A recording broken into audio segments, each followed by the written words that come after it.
Los pueblos de América se preparan para alzar sus voces en Panamá. Entre los días 9 y 11 de abril, movimientos sociales debatirán sobre temas de la región, esto en paralelo a la Cumbre de las Américas.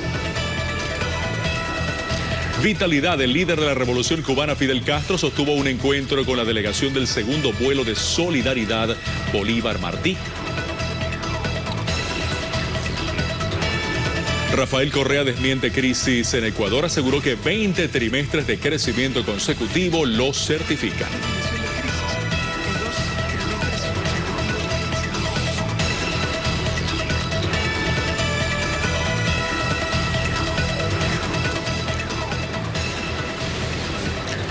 Bienvenidos todos a una nueva ronda de Telesur Noticias. Les saluda Carlos Alonso. En Uruguay, las organizaciones y movimientos sociales priorizan los espacios paralelos que tendrán lugar en el marco de la próxima Cumbre de las Américas a celebrarse en Panamá los próximos días 10 y 11 de abril. A una semana de celebrarse la Cumbre de las Américas en Panamá, las organizaciones sociales uruguayas no han podido concluir su proceso de acreditación. No hemos recibido la confirmación de la participación.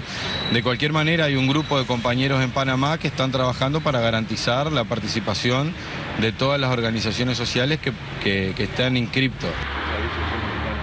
En virtud de esto, los movimientos organizan actividades paralelas en la llamada Cumbre de los Pueblos, a partir de la cual intentan hacer oír sus voces y propuestas frente a la cumbre oficial. Sin duda, las organizaciones sociales son una garantía a la hora de profundizar democracia. Bueno, nos haremos entender en algún momento, por ahora no lo hemos logrado. Por otra parte, las organizaciones cuestionan las posibilidades de incidencia real que la Cumbre de las Américas da a las representaciones de los movimientos que logran acreditarse. Nosotros delegaciones oficiales no hemos integrado, pero sí hemos participado de cumbres oficiales en la medida en que son espacios donde exista participación real, ¿no? Y no participación al servicio de creada o financiada para hacer shows mediáticos o en fin, o defender ciertos intereses. Y cada uno de nosotros trajo... Hace una década, en la cumbre celebrada en Argentina, los movimientos sociales de América lograron detener la iniciativa de Estados Unidos de un área de libre comercio de las Américas, ALCA. Está la tumba del ALCA.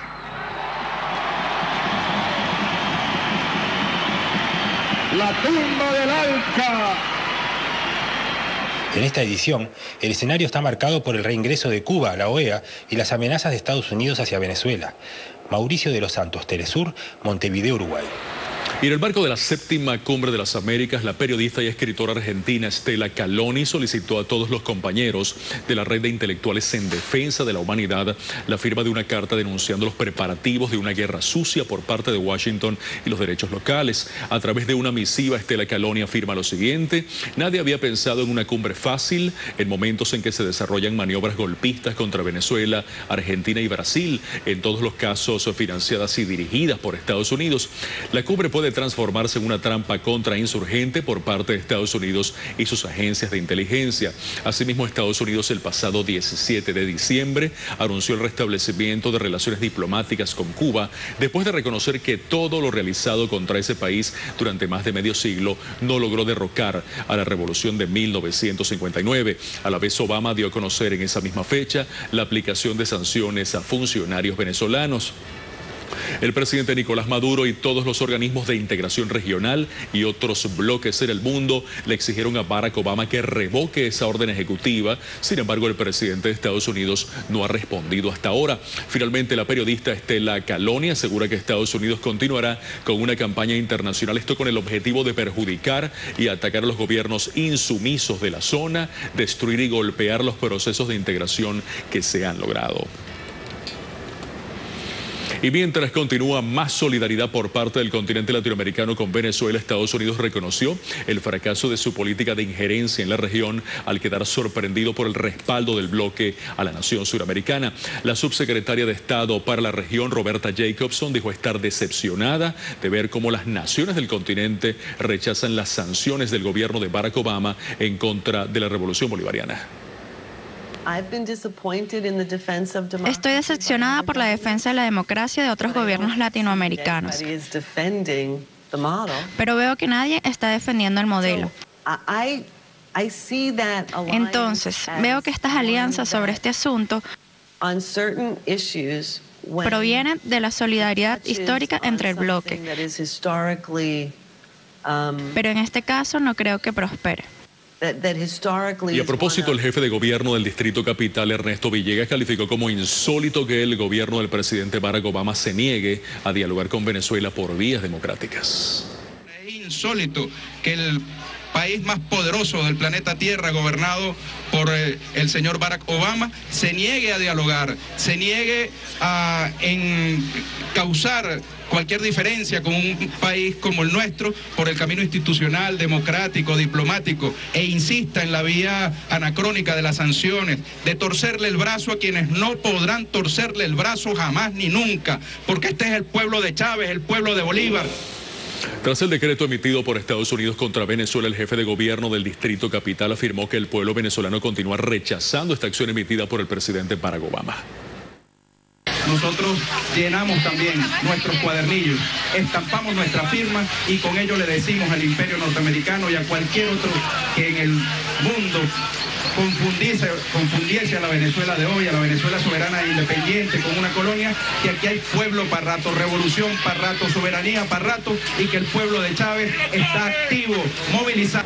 Y atención, Argentina repudia injerencia estadounidense. En un comunicado, el ejecutivo de ese país condenó que representantes del gobierno de la nación norteamericana señalaran que su economía se encuentra en muy mala forma. Aseguró que la crisis financiera que afecta al mundo se originó precisamente en Estados Unidos.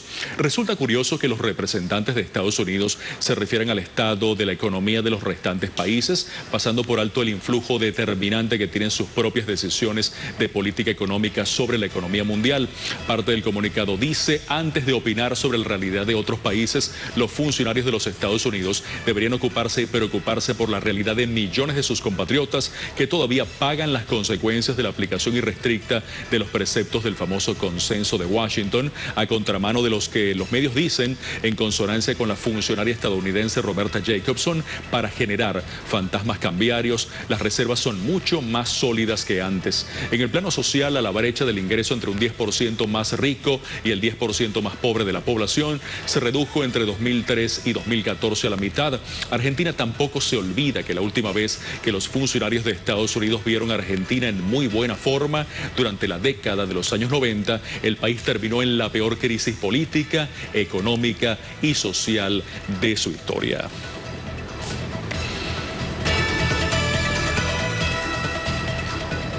El líder de la Revolución Cubana, Fidel Castro, sostuvo un encuentro el pasado 30 de marzo con los integrantes de la delegación venezolana del segundo vuelo de solidaridad Bolívar Martí.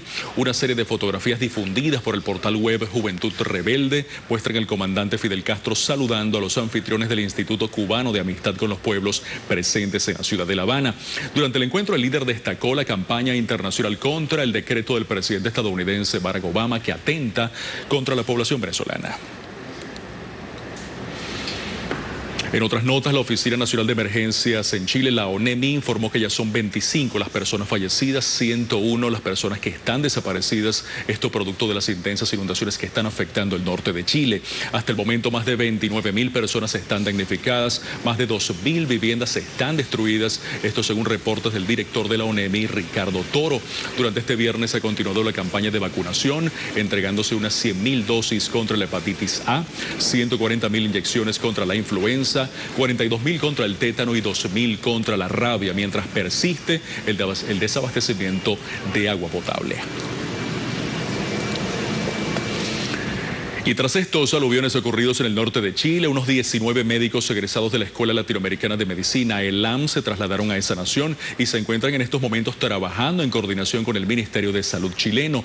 Los galenos están distribuidos en las regiones de Copiapó, Diego de Almagro y Paipote, esto en coordinación con diversos organismos del país. Ya son más de 300 los pacientes que han sido atendidos. Por su parte, la Oficina Nacional de Emergencia, ONEMI, en un nuevo balance de la catástrofe, ha informado que la cifra de víctimas fatales, recordamos, se mantiene en 25, las personas desaparecidas se elevan a 101 y más de 29.741 damnificados, de los cuales 2.856 se encuentran en unos 27 albergues. Y Bolivia se encuentra a la vanguardia mundial tras la participación mayoritaria de la mujer en la Asamblea Nacional. Esta acción ha sido considerada como un desafío para las bolivianas. Con las elecciones de este año en Bolivia, en las cámaras de diputados y senadores, la participación de la mujer logró un 54% dentro del Parlamento. Por su parte, autoridades de la Asamblea Nacional de Ecuador, durante la visita a la sede permanente del Parlamento de la UNASUR, consideraron que esa masiva intervención en decisiones políticas y de desarrollo representa un reto mayor para las féminas. Asimismo, enfatizaron que tanto Bolivia como Ecuador promovieron la inclusión de mujeres, jóvenes e indígenas en las asambleas, esto como parte del desarrollo de sus respectivos países. Y el presidente de Ecuador, Rafael Correa, destacó el crecimiento económico de su país en la región. Correa además desmintió las falsas afirmaciones de algunos medios locales sobre una supuesta crisis financiera en esa nación andina. Esto lo dijo el presidente Correa durante su programa sabatino Enlace Ciudadano. Que se lanzó, estamos en un año difícil, no es crisis como algunos están posicionando, es la ignorancia, compañeros. O sea, la más elemental definición de crisis es 2 trimestres consecutivos de decrecimiento. Nosotros llevamos 20 trimestres de crecimiento consecutivo. Acabamos de cerrar el 2014, duela a quien le duela, con una tasa de crecimiento casi 4 veces mayor que el promedio de América Latina. Somos la 4ª economía que más crece en Sudamérica. Y según la Comisión Económica para América Latina y el Caribe, Ecuador ha tenido un crecimiento económico correspondiente a la economía no petrolera de un 4,3%. Esto lo aseguró también el presidente de Ecuador, Rafael Correa. Ecuador es el 4º país que más crece. Estas son proyecciones de la CEPAL, habría que verificarlas, porque CEPAL hace sus proyecciones en septiembre. Son muy pocos los datos reales, uno de ellos es Ecuador. Pedí que corrigieran 4%, que pusieran 3,8%, no lo hicieron. Pedí que corrijan esto. Estas son proyecciones que hace en septiembre. Proyectó 4% para Ecuador, llegamos al 3,8%. Pero como verán, estamos en la parte de arriba de la muestra y a nivel sudamericano estamos en 4º puesto y crecemos más que Costa Rica, Uruguay, Haití, Honduras, Perú, Chile, México, etcétera. Y este sábado 4 de abril, recordamos, se cumplen 47 años del asesinato de Martin Luther King, pacifista, defensor de los derechos de las minorías raciales en Estados Unidos. Por levantar las banderas de la igualdad y la justicia, él fue considerado por el FBI de Estados Unidos una amenaza a la seguridad nacional. Martin Luther King nació el 15 de enero de 1929 en Atlanta, Georgia. Se adhirió a la filosofía de la desobediencia civil no violenta. Estudió teología en la Universidad de Boston. Antes de ser ultimado, fue objeto de varios intentos de asesinato. El 30 de enero de 1956, su casa fue atacada con bombas incendiarias. El 20 de septiembre de 1958, escapó de la muerte al ser víctima de un ataque con arma blanca a manos de una mujer que lo acusó de ser un jefe comunista. Parte de su lucha se expresa en el liderazgo que asumió luego de los sucesos del 1 de diciembre de 1955, cuando Rosa Parks fue llevada a prisión por rehusarse a ceder su asiento a una persona blanca en un autobús. Esto generó protestas y un tenso boicot que se prolongó por más de un año.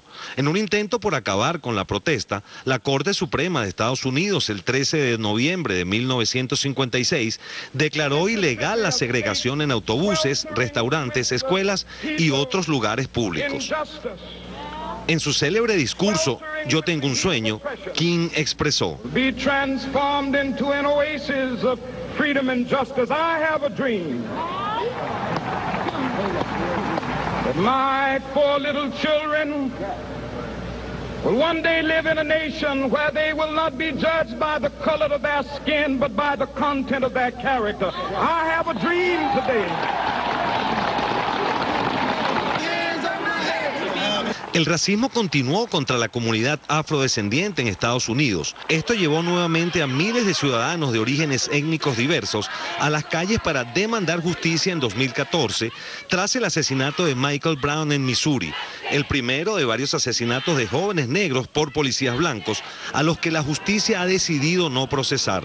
Manifestaciones y disturbios en 170 ciudades y más de 40 entidades han demandado el fin a la impunidad de los oficiales y han develado la persistencia del racismo en todo el sistema judicial estadounidense.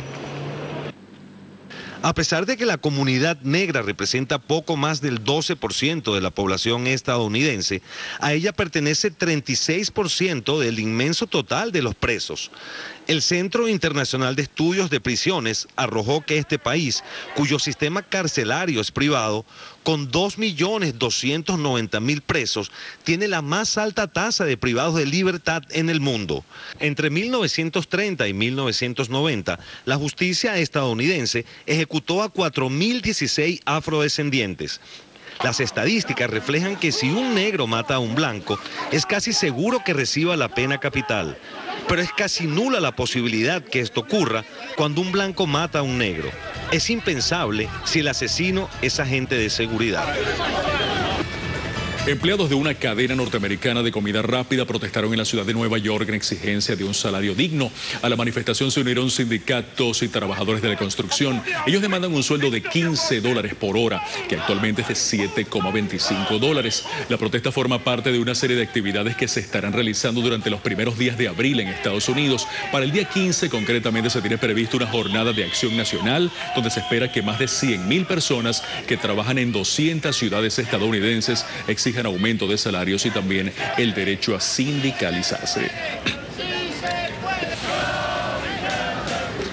Y por primera vez el grupo islamofóbico Patriotas Europeos contra la Islamización de Europa, conocido como PEGIDA, se concentró en la capital de Gran Bretaña, en la ciudad de Londres. Los miembros de PEGIDA se enfrentaron a la policía e intentaron pasar el cordón que los dividía del movimiento que protestó a la par contra el racismo y la xenofobia. Esta es la segunda concentración en Reino Unido de este grupo islamofóbico. La primera, recordamos, tuvo lugar en febrero pasado. Se registró al norte del país, concretamente en la ciudad de Newcastle. También en Australia se registraron manifestaciones en defensa de la identidad australiana contra una supuesta islamización del país. Concretamente, el colectivo Recuperar Australia organizó las protestas en más de 12 ciudades. Los organizadores aseguraron que la protesta no era en contra de ninguna religión en particular. Sin embargo, esta acción provocó manifestaciones contrarias a estas, promovidas por activistas antirracistas que acusaron a este colectivo de antimusulmán. En varias ciudades, los manifestantes de ambas facciones se enfrentaron, obligando a las autoridades a dispersar las concentraciones. Y el presidente de Eslovaquia, Andrej Kiska, se reunió en la capital del país, Bratislava, con el ministro ruso de Asuntos Exteriores, Sergei Lavrov, quien fue invitado por el primer mandatario nacional a las celebraciones del 70 aniversario de la liberación de Bratislava de los alemanes por parte del Ejército Rojo. Durante su visita, Lavrov y su homólogo eslovaco Miroslav Lajčák revisaron las relaciones bilaterales, la crisis de Ucrania, las relaciones entre Rusia y la Unión Europea, los acontecimientos que están sucediendo en Medio Oriente y otros asuntos internacionales. El canciller ruso, que también se encontrará con el jefe del Ejecutivo socialdemócrata Robert Fico, va a asistir a un acto conmemorativo en el monumento al soldado ruso y va a condecorar a 11 veteranos eslovacos de la Segunda Guerra Mundial. Y el representante regional del Alto Comisionado de la ONU para los Derechos Humanos, Jan Jarab, destacó que el nuevo gobierno de Grecia ha tomado buenas medidas para enfrentar la crisis. Jarab constató que a pesar de la crisis económica que enfrenta Grecia a causa del endeudamiento de gobiernos anteriores al actual, el nuevo gobierno liderado por Alexis Tsipras ha tomado las medidas adecuadas en materia de derechos humanos y ha impulsado también los cambios necesarios para que la crisis no afecte a la ciudadanía en general. Recordemos que el próximo día 9 de abril Grecia debe pagar 463 millones de euros al Fondo Monetario Internacional y otros 768 millones en mayo, esto si antes no hay un previo acuerdo.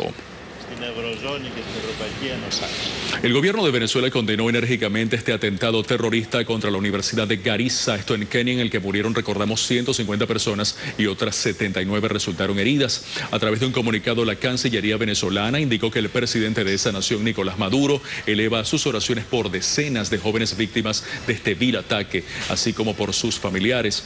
El mandatario venezolano consideró que el brutal ataque cometido en el campus universitario forma parte de una campaña desestabilizadora, por lo que agregó, no es casual que estos grupos terroristas mal llamados islámicos estén cada vez más fortalecidos con armamento y entrenamientos extracontinentales.